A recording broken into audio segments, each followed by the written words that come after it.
Good afternoon mga ka-guys. Tuesday afternoon po and na-confirm na ang report ni Kuya AJ according sa reliable source ni Kuya AJ. May isi-share ko sa inyo bakit andito ako sa gilid ng aming tindahan. Nasa ako guys, nasa pintuan namin and dito sa bandang gilid ng aming bahay and tindahan is andito yung imbakan ng aking mga soft drinks at saka mga beers. Nakapag-imbak na si Kuya AJ ng mga soft drinks pero malapit na rin maubos. So hopefully makabalik pa ang ating suking panel truck bago po magpasko at saka magbagong taon para meron pa tayong stocks. Pero ang topic ni Kuya AJ today is tungkol po sa San Miguel Beer Products na magtataas daw ngayong pagpasok ng bagong taon 2026. Effective po January 1 is i-increase po ang mga San Miguel Beer products, ang Pilsen at saka ang Red Horse particularly is tataas po daw. So ang nakausap ni Kuya AJ guys is legit po na tauhan ng or delivery crew ng ating panel truck na XMB. Yun po ang nakausap ni Kuya AJ, kaya may breaking news ako sa aking Facebook page na may sasalubong sa atin sa bagong taon or pagpasok ng bagong taon. Ito na yung balita ni Kuya AJ sa inyo guys. Confirm po na magtataas po ng presyo ang mga San Miguel Beer products sa darating na bagong taon. Iwan sa ibang area kung kailan nila i-take effect ang increase, pero dito sa Davao ang sabi ng aming suking panel truck is January 1 daw talaga mag-effect. So kung holiday siya January 1, so malamang sa malamang January 2 pagbalik nila guys from holiday is tataas po ang presyo ng mga beer products na ating binibenta. So kung ako pa sa inyo guys, mag-imbak na kayo. Kung may pera kayo, mag-imbak na kayo para marami tayong stock sa Pasko at saka sa bagong taon. At kung may maiwan man doon sa natin, sa mga na-stock, pwede pa natin mabenta ng bagong presyo na pero luma pa yung presyo na bili natin.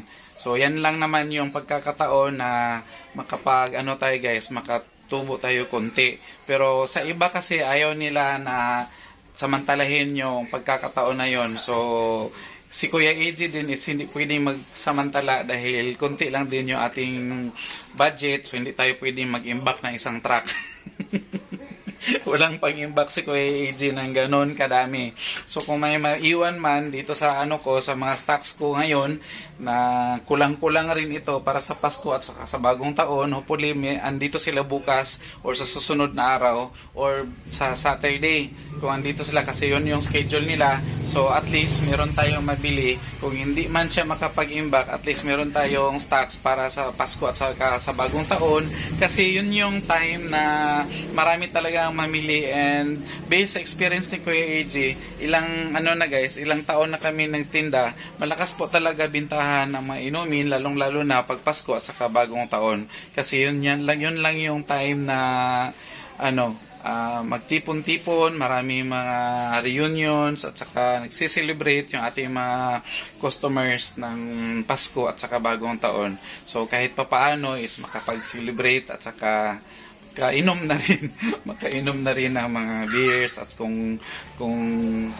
ano pang mga handa na ihanda nila tuwing Pasko at saka sa bagong taon. So yun lang po yung yung breaking news ni Kuya AJ sa inyo, na kung meron tayong budget at saka tama-tama yung budget natin, mag-imbak na tayo, mamili na tayo ng mga beers. Essential siya sa Pasko at saka sa bagong taon na meron tayong stocks para po meron tayong maibigay sa ating mga customers. So si Kuya AJ, bukas pa siguro si Kuya AJ kung hindi dadaan dito yung panel truck, bukas siguro mamili si Kuya AJ ng mga soft drinks at saka yung beer nga sinasabi ko dahil magtataas siya. Pero sa pa naman, sa pagpasok pa naman ng bagong taon. So meron pa tayong time na makabili kung meron. At least maagang nag-inform ang ating suking panel truck na mag-increase sila. Hindi yung agad-agad mag-increase na hindi natin alam kung kailan. So at least alam ninyo, ulitin ni Kuya AJ na mag-increase po ang ating mga binibintang mga San Miguel Beer products sa darating na bagong taon. So pagpasok ng bagong taon, effective daw January 1, pero January 2 na yan siya dahil dahil nahali din naman sa 1. So babalik sila sa January 2. And bye-bye muna for now. Thank you for watching and paki-subscribe yung channel ni Kuya AJ sa YouTube, AJ Kimpo Vlogs, and paki-follow na rin sa page ni Kuya AJ sa Facebook, AJ Kimpo Vlogs pa rin. And bye-bye. God bless us all, guys.